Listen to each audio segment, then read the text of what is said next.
dalam kasih Tuhan. Jumpa kembali di RHI Renungan Hari Ini. RHI Renungan Hari Ini dengan judul Sikap Bermurah Hati. Sikap bermurah hati. Bersama saya Pendeta Lukas Eko Sukoco dari Padepokan Diakonia Mitra Kinasih GKJ Purworejo. Sudah besar harapku saudara, kita semua diberkati Tuhan dan kita merasakan kasih dan penyertaan Allah. Mungkin ada di antara kita yang sedang kurang enak badan atau sakit. Saya berharap kita tetap berpengharapan di dalam Tuhan.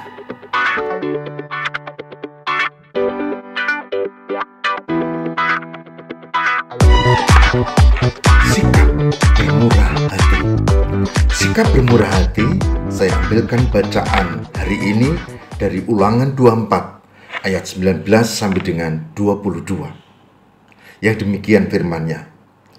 Apabila engkau menuai di ladangmu, lalu terlupa seberkas di ladang, maka janganlah engkau kembali untuk mengambilnya. Itulah bagian orang asing, anak yatim dan janda, supaya Tuhan Allahmu memberkati engkau dalam segala pekerjaanmu. Apabila engkau memetik hasil pohon zaitunmu dengan memukul-mukulnya, janganlah engkau memeriksa dahan-dahannya sekali lagi. Itulah bagian orang asing, anak yatim dan janda. Apabila engkau mengumpulkan hasil kebun anggurmu, janganlah engkau mengadakan pemetikan sekali lagi. Itulah bagian orang asing, anak yatim dan janda. Haruslah kau ingat bahwa engkau pun dulu budak di tanah Mesir. Itulah sebabnya aku memerintahkan engkau melakukan ini. Ulangan 24 ayat 19 sampai dengan 22. Yang berbahagia barang siapa mendengarkan firman Tuhan dan memeliharanya.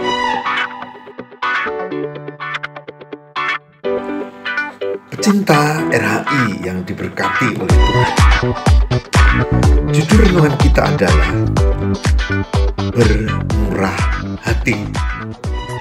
Orang yang menyembah Tuhan, orang yang beragama harus menampakkan jati dirinya dalam kehidupan sehari-hari, yaitu bagaimana dia menyembah Tuhan, tapi di satu sisi bagaimana dia berbuat baik kepada sesama. Menyembah Tuhan dengan ritual dan aturan syariatnya, tapi juga berbuat baik kepada sesama. Kalau saudara-saudara membaca dan menghayati ajaran iman yang benar, maka dua-dua ini satu mata uang yang sama. Orang tidak mungkin menjadi soleh-soleha. Orang tidak mungkin hanya beragama tapi tidak mau berbuat baik kepada sesama, atau menjadi pilih-pilih, atau mementingkan diri sendiri saja. Itu tidak ada gunanya. Saudara, bacaan kita Ulangan 24 19 sampai 22 memberikan isyarat bagaimana kita bekerja tapi juga berbuat baik pada sesama. Kalau panen gandum, jangan dihabisi semua, harus ada yang tersisa katanya. Kalau panen pohon anggur, jangan dihabisin semua, berkali-kali dipanen. Biarkan dulu, biar orang lain juga, kalau kata orang Jawa ngasak ya nilas atau ambil sisanya. Kalau panen zaitun, lakukan yang sama, yaitu ambil tapi tidak semua, harus ada yang disisakan.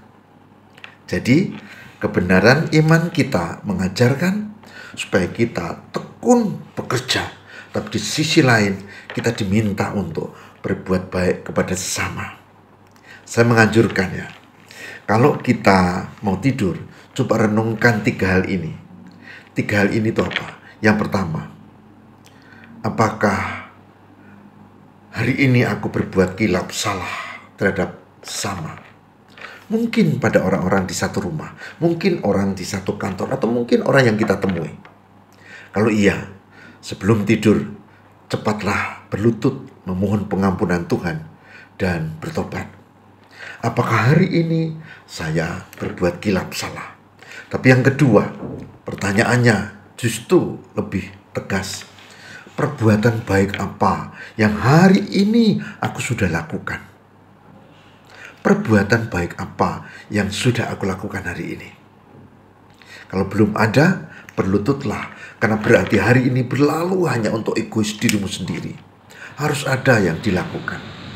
Menyapa orang dengan senyuman, menunjukkan ketika ada orang yang tanya tentang arah dan tempat tertentu, menolong orang yang membutuhkan, bahkan bisa juga sungguh-sungguh berbuat yang lebih besar dari itu. 1. Menyadari apakah kita berbuat yang kurang baik, salah. 2. Menghayati apakah kita sudah berbuat baik. Dan yang ketiga, ini yang penting juga, yaitu hal apa yang harus kuperbaiki untuk hidupku selanjutnya. Saudara, hal yang terakhir ini sebuah refleksi. Saya, misalnya, terlalu keras memberi komentar pada teman di WA.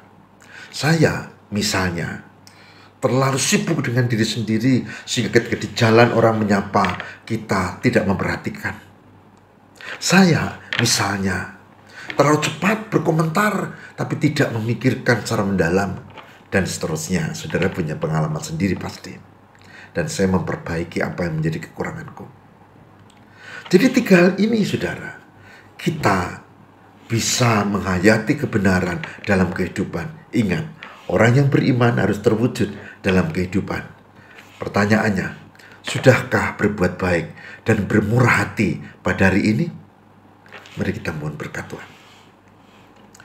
Tuhan, mampukan kami untuk berbuat baik, bermurah hati kepada orang-orang di sekitar kami, sehingga kami tidak menjadi orang yang beragama tapi egois, beragama tampaknya tapi tidak sungguh-sungguh.